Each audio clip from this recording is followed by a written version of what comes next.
يبقى انا عايز اشرب الاسلام منك، ما تشرحليش او تدخل في نقط بالنسبه لك هي دي عوره في المسيحيه.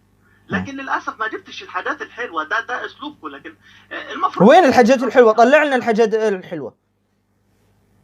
من اي الشريعه الواحده. انت عارف حضرتك يمكن ممكن انت قلت ما تجيبوش الحاجات الحلوه، اي حاجات حلوه تقصد؟ الله.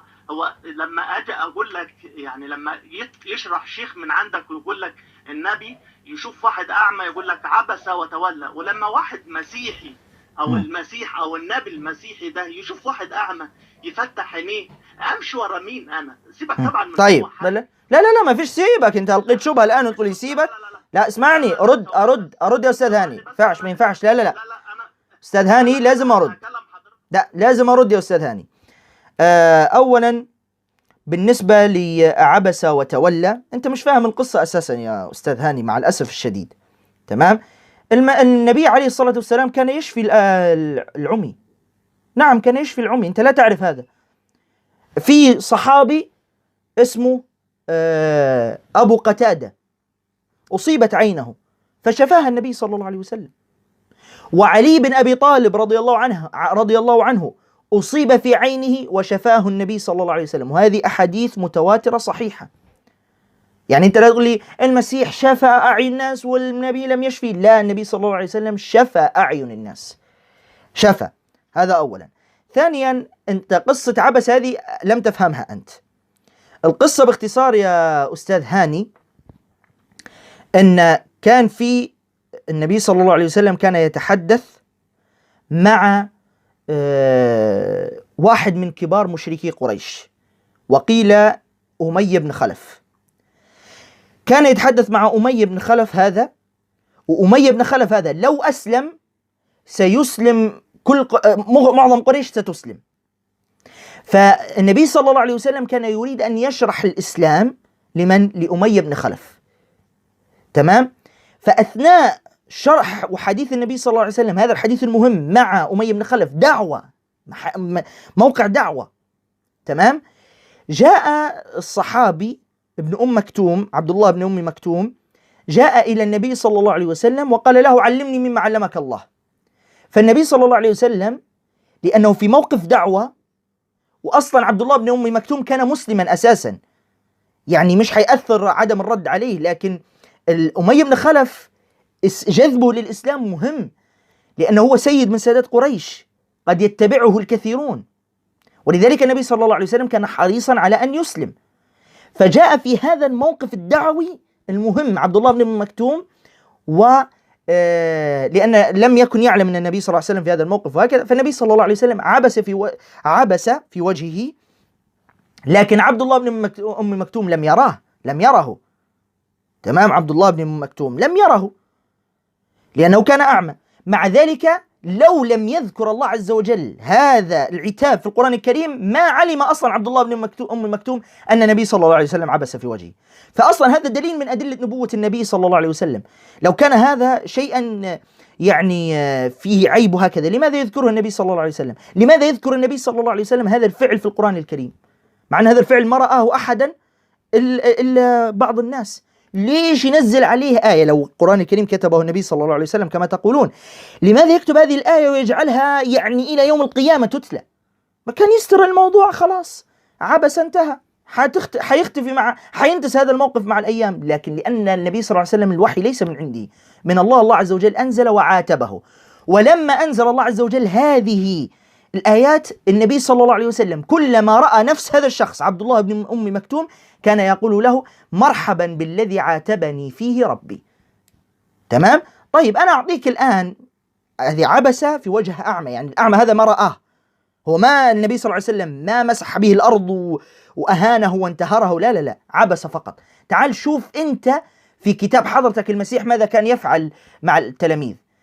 قال لي بطرس، قال له اذهب عني يا شيطان. واحد يقول لك يا شيطان، ماذا تقول له؟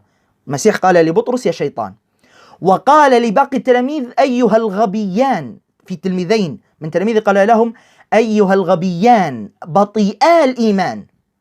وقال للمرأة الكنعانية: ليس حسنا أن يؤخذ خبز البنين ويطرح للكلاب، قال عنها كلبة. وهذا جاء في تفسير القمص أنطونيوس، تفسير القمص تدرس يعقوب ملطي، قال أن المرأة لم تثر لأن المسيح دعاها ككلب، يعني المسيح قال لها كلبة، قال لها: ليس حسنا أن يؤخذ خبز البنين ويطرح للكلاب. وقال للفريسيين: يا أغبياء. حتى الناموسيين ردوا عليه، واحد من الناموسيين رد عليه حسب إنجيل لوقا، قال له: يا معلم، حين تقول هذا تشتمنا نحن أيضا. كان يشتم ناس مش عميان، كان يشتمهم في وجوههم هكذا: يا أغبياء، يا شيطان، يا كلاب. وكان يقول: لا تعطوا القدس للكلاب، ولا تطرحوا الدرر أمام الخنازير. هذه هي الألفاظ التي نسبها الأناجيل كتاب الأناجيل للمسيح. أما النبي صلى الله عليه وسلم عبس في وجه أعمى بسبب موقف دعوي، وبعدها كان النبي صلى الله عليه وسلم يقول لهم: مرحبا بالذي عاتبني فيه ربي، كان يرحب به. الآن بإمكانك أن تتفضل وتعلق. ممكن أتكلم يا شيخ؟ تفضل. يا نهار أبيض، يا نهار أبيض. هو مش عارف، هو لما حضرتكم بتتكلم ما فيش حد، ما ينفعش حد يتكلم تاني ولا إيه؟ لا، اتكلم الآن. عايز أحكي لك لا سيبك من كل ده، وبلاش التشويه والتجديف على روح الله. لم أشوه، أنا ذكرت لك نصوصا. انتبه يا أستاذ. أنا معاك، ما أنا ممكن نصوصا ممكن أذكر لك برضه، ممكن أذكر لك. رد علي في هذه النصوص. أنا ذكرت لك في إنجيل متى، إنجيل لوقا، إنجيل يوحنا بالنصوص. أنت مش فاهم القصة كاملة، أنت أخذت عبس وتولى ومش فاهم الموقف والأسباب. لا بص، حضرتك شرحت شرح حلو جدا ومفسر على هواه. لا، مش على هواية. لا، أنا فسرت بنصوص، بآيات وأحاديث. كمسيحي ما اقدرش طبعا أدخل عند القدسيات بتاعتكم، لأن دي قدسيات خاصة وحاجة صعبة إن حد يلمسها، وما خفي كان أعظم. لكن أنا عايز أحكي من القرآن ويكون حديث كده حلو تمام زي الفل، أنتفع منه، أطلع منك بحاجة حلوة. ده بعد إذن حضرتك. تفضل. أطلع منك بكلام، ما كله بيتكلم، لكن إيه اللي هستفاده من حضرتك؟ لكن اللي عايز حلو، فسرت من عندي وجبت. لكن هل قريت إن فعلا إن إبراهيم كان مسلم؟ لا، والأصعب كمان ده في سورة عمران تقريبا آية 7. سورة ماذا؟ عمران. ما انقطع الصوت. سورة ماذا؟ قطع الصوت يا أستاذ هاني. إبراهيم آل عمران 67. آل عمران 67. ما كان إبراهيم يهوديا ولا نصرانيا. نصرانيا، مش نصرانيا، نصرانيا بفتح النون. نصرانيا. طبعا عشان الجماعة النصارى اللي كانوا في آل قريش وقت. لا، أنتم النصارى، أنتم كما قال البابا شنودة. بابا شنودة قال نحن نصارى. تعرف البابا شنودة ولا لا؟ لكن طيب لا خلينا. طب لا، البابا شنودة قالها. البابا شنودة أعطيك الفيديو الآن. أقباط، نصارى، مسيحيين، كل الأسماء ماشية الآن. بعيد عن النقطة دي وما تشتت. أنا على فكرة أنا ما شتتش حضرتك خالص لما اتكلم. لا، ما أنت تلقي في شبهة يا سيد، تقول لا النصارى اللي كانوا في مكة. ما فيش نصارى في مكة، أنتم النصارى.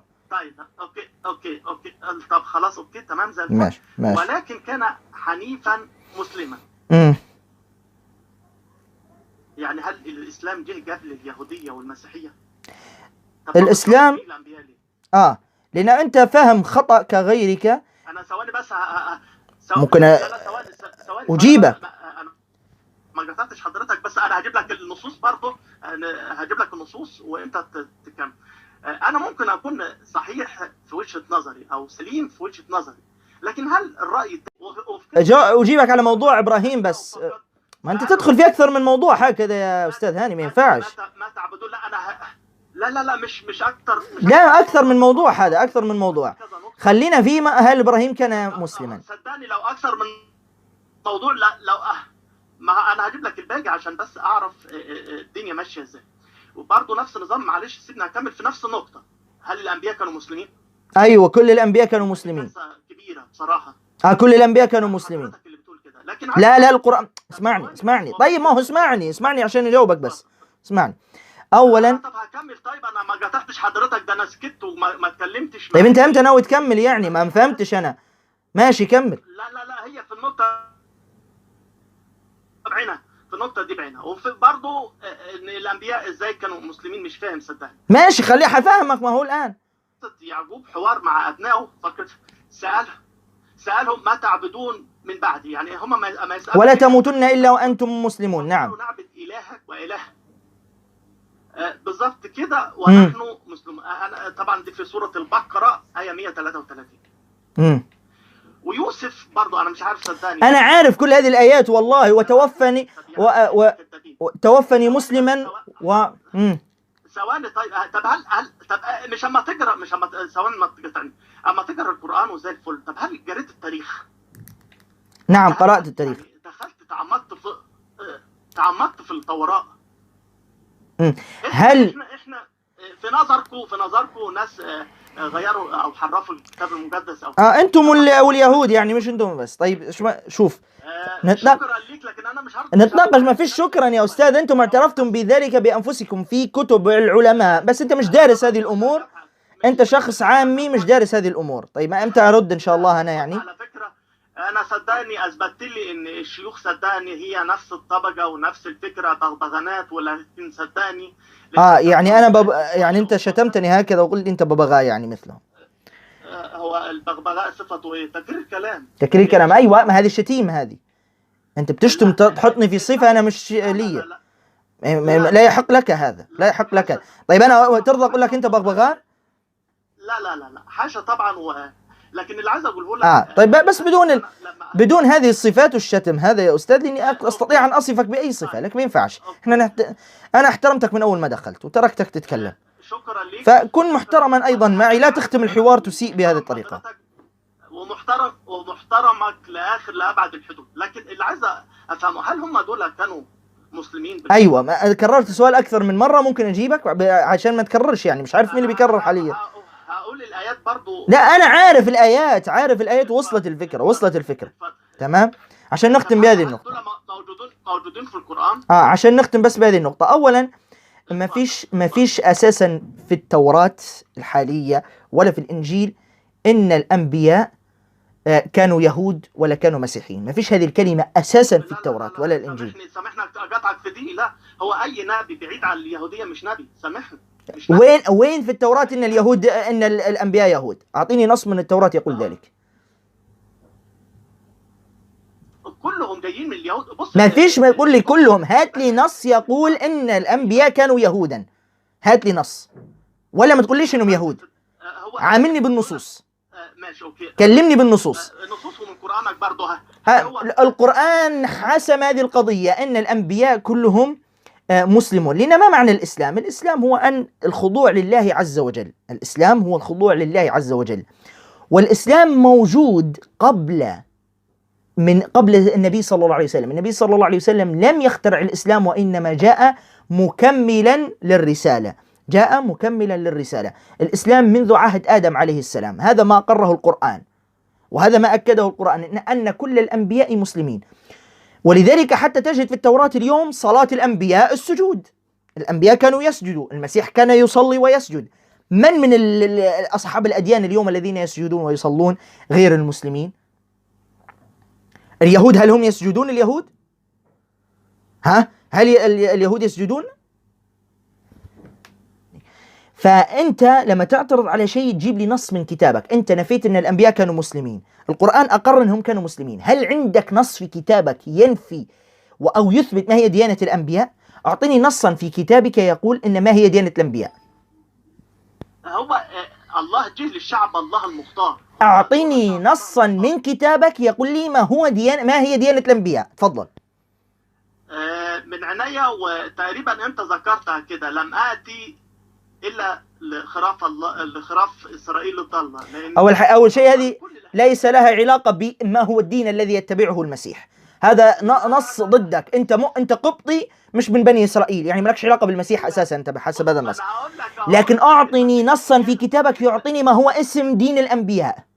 دين الأنبياء ما هو بحسب كتابك؟ هم كل الأنبياء اللي جم هم يهود. أيوة، هات نص يؤكد ذلك. النصوص كلها ان كل نص واحد. اعطني نصا واحدا. النصوص كلها. ما فيش نصوص كلها. اعطني نصا واحدا يقول ما هو دين الانبياء. هم يهود من ماشي يهود، هات نص يقول انهم يهود، هات نص انهم يقول انهم يهود، من نسل ابراهيم ويعقوب. هات نص يقول انهم يهود.